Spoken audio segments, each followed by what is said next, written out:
Oke, sore bro. Sore, Kita sore, kita Robert. hari ini kita mau one-to-one dulu ya, Ya, kalau gitu ya. Ini salah satu kegiatan yang kita lakukan di di chapter Black. kita di Ya, BNI juga ya. Nah, kebetulan kita berdua dari chapter Grow. Mungkin saya mulai dulu ya, ya, Bro Mark ya. silakan. Perkenalkan, nama saya Albert Rumawas. Background saya dulu saya kuliah di Teknik Kimia. Dan saat ini bisnis saya itu di pabrik cat. Ya, jadi perusahaan ini udah berdiri sejak tahun 88, jadi baru 35 tahun. Baru ya. Baru 35 tahun. Didirikan oleh papa saya, jadi saya second generation. Saya sudah mulai bantu sekitar 20 tahun di perusahaan ini. Jadi apabila ada kebutuhan mengenai cat, bisa ngobrol-ngobrol diskusi sama saya gitu ya. Nah, perusahaan ini biasanya bergerak di agak segmen khusus, jadi produk-produk specialty, bukan di produk-produk yang dekoratif, tapi lebih ke arah untuk produk protektif, marine, kapal, lantai, lalu cat-cat yang agak spesial gitu lah. Iya. Nah, lalu biasanya kita juga ngobrolin referral ya, kalau misalnya di Iya, one-to-one gitu iya. ya, di akhir referral kita one-to-one. Oke, jadi referral yang saya butuhkan itu ada, kalau misalnya ada kenalan ke supermarket bahan bangunan seperti Depo Bangunan, Nis Hardware, seperti itu. Lalu juga ke pabrik-pabrik, ke industri-industri yang menggunakan cat untuk production line mereka. Contohnya pabrik furniture, pabrik trafo, pabrik alat berat. Jadi sebelum produk mereka dijual, pasti butuh dicat dulu, Iya. baru mereka bisa jual gitu. Nah, itu industri yang saya supply. Lalu yang ketiga itu biasanya untuk project-project, misalnya ke kapal, untuk tangki, untuk pipa, untuk lantai dan lain-lain. Jadi project-project yang specialty ya. Karena saya juga bikin cat-cat, misalnya nih ada cat yang bisa glow in the dark, ada cat-cat yang bisa di aplikasinya di dalam air gitu. Iya. Jadi itu hal-hal yang khusus lah, yang memang untuk solve problem yang terjadi di lapangan. Nah, mungkin itu aja dari saya. Mungkin ada pertanyaan? Iya, Bro Albert. Silakan.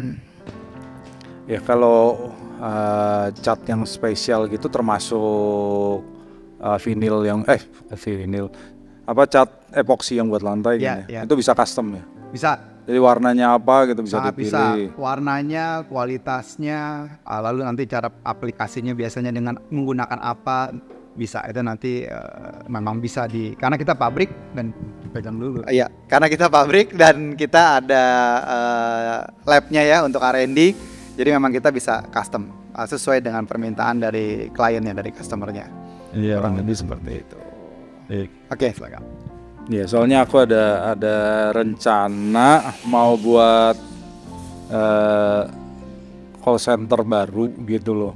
Dan kami sih rencana untuk lantainya mau pakai epoksi yang campur-campur gitu ya. Jadi bisa ada Oh iya iya. bisa ada motifnya gitu ya. Ya itu bisa. Memang kalau dari kami sendiri kita nggak ada aplikatornya, Iya. tapi nanti bisa dikenalin ke yang udah biasa pakai produk saya untuk aplikasi gitu. Iya. Nah itu bisa saya kenalin nanti. Jadi memang banyak. Kalau saya biasanya kebanyakan untuk supply catnya aja. Iya, Bro. Ya.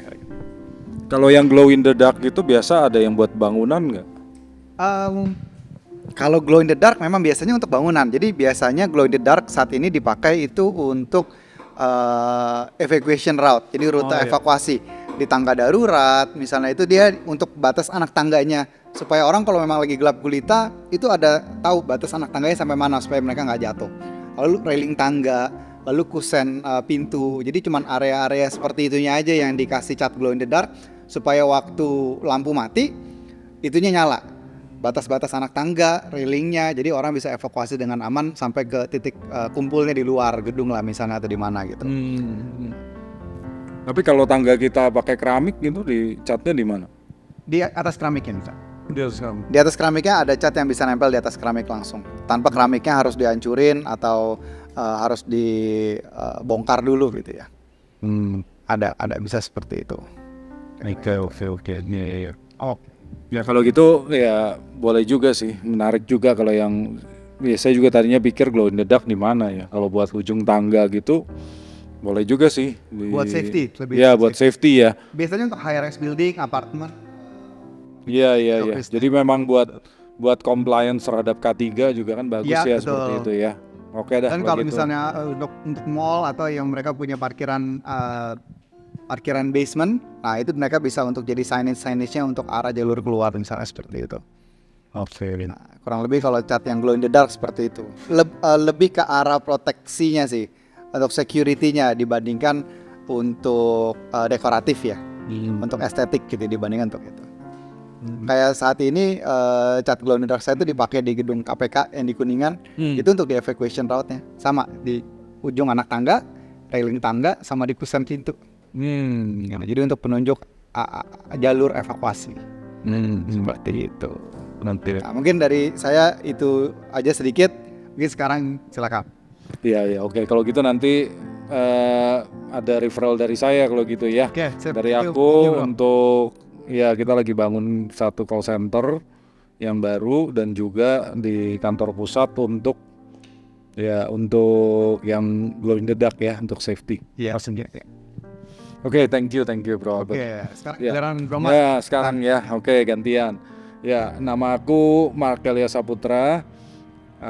Lulusan pertama BINUS ya untuk teknik informatika, habis itu dari BINUS juga ya, Sistem Informasi, dan juga aku juga kebetulan ngambil teologi juga, master teologi dan doktor teologi gitu ya.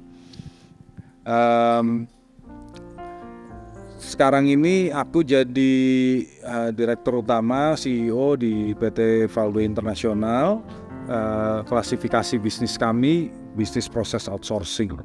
Bisnis proses outsourcing itu adalah mengerjakan hal-hal yang non-core yang tidak ingin dikerjakan sendiri oleh perusahaan.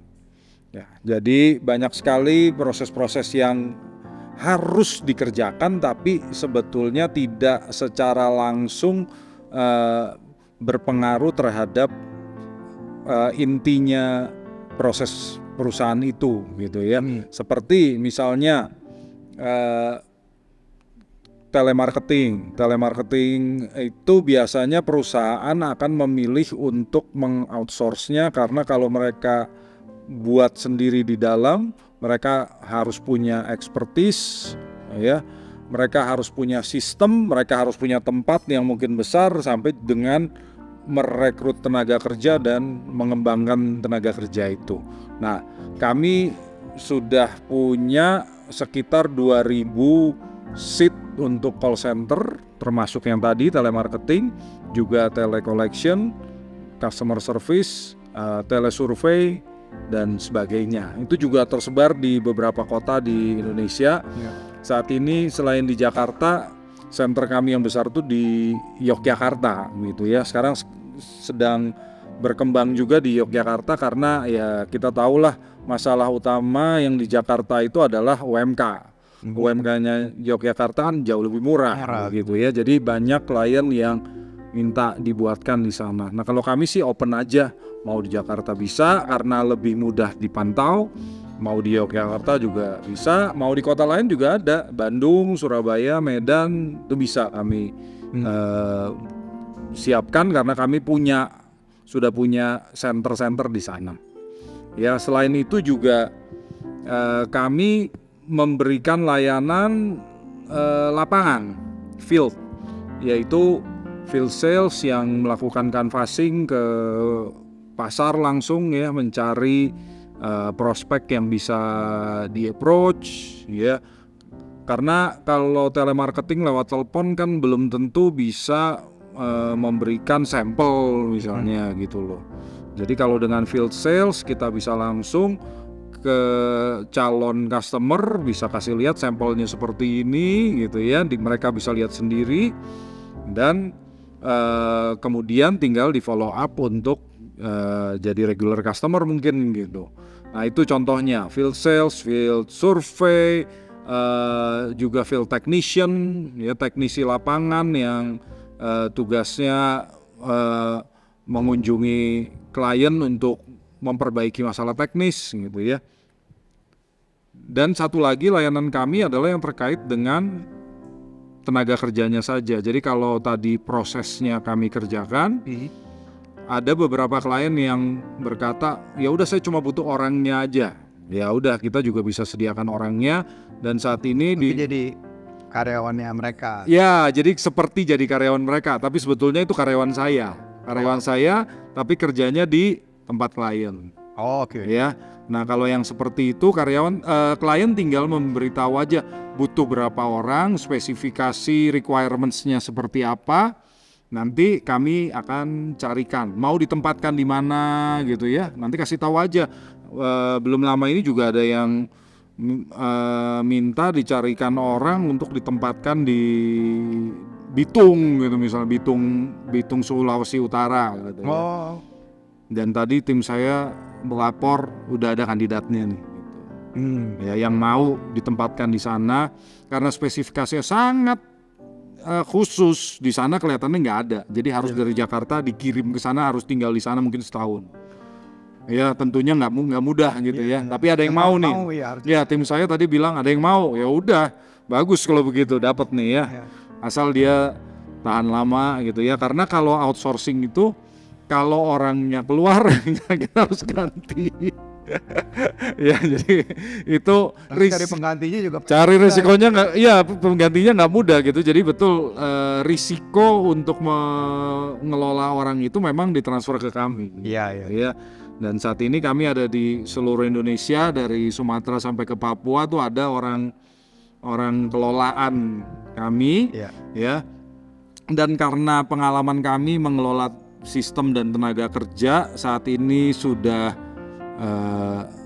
tahun ke-22 ya, dari tahun 2002, maka sistem yang kami gunakan untuk mengelola tenaga kerja itu yaitu HR Information System, yang tadinya kami pakai untuk internal, karena sudah jadi ya udah kami jual juga keluar, siapa yang mau pakai ya.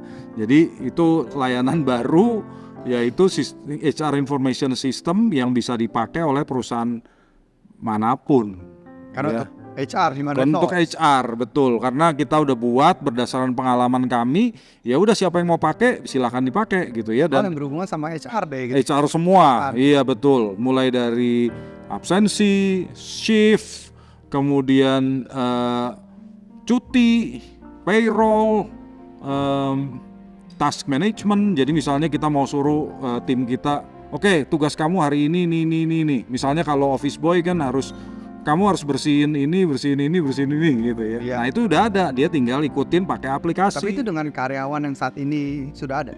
Kalau yang karyawan yang kami kelola itu gratis.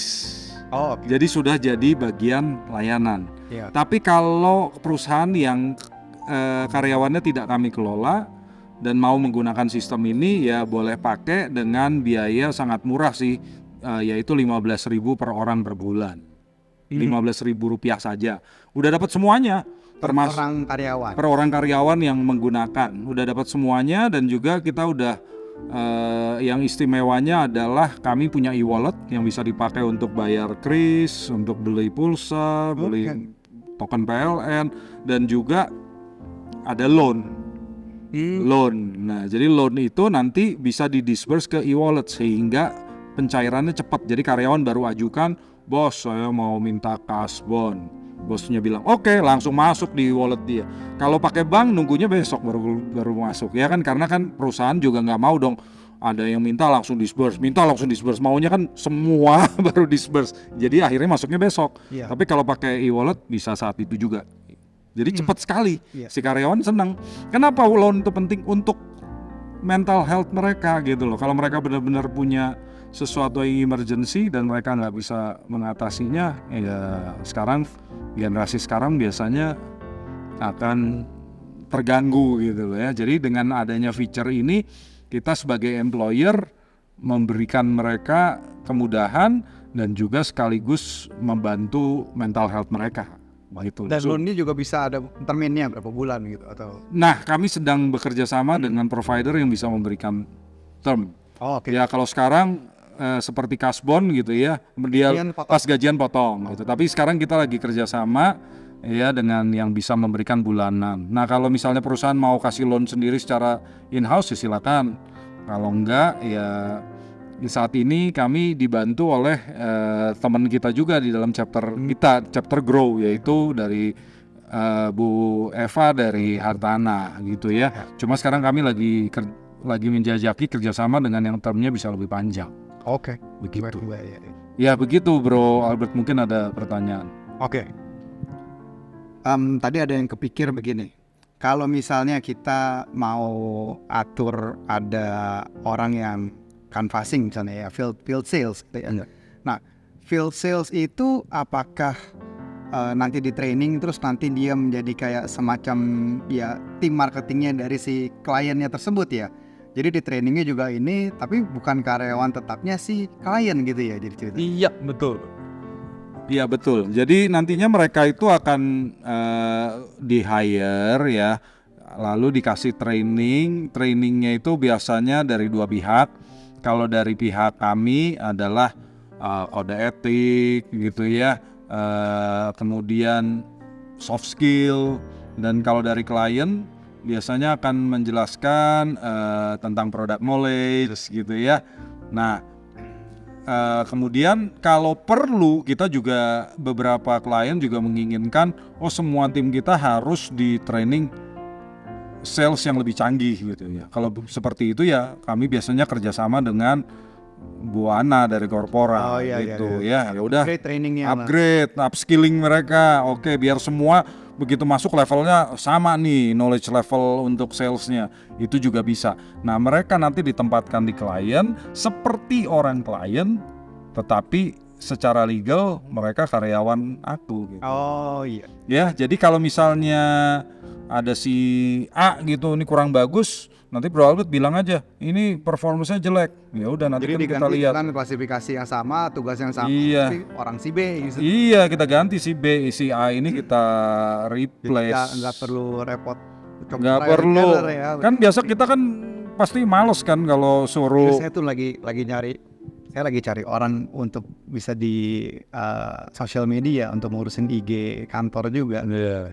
Gitu. Jadi sebenarnya mungkin bisa dicoba ya, karena pertama nggak perlu cari orangnya untuk sosmed mungkin udah banyak gitu ya. Iya. Tinggal nanti kita kasih tahu budgetnya sekian, yang kira-kira mau harga sekian misalnya kayak gitu, kita bisa coba. Terus kalau misalnya nggak cocok bisa ganti orang lagi, lebih simpel ya. Betul. Iya betul. Memang kalau outsource itu begitu, kalau nggak cocok bisa ganti, nggak usah pusing, begitu. Bahkan kalau perlu karena kami kan bukan cuma orang tapi bisnis prosesnya.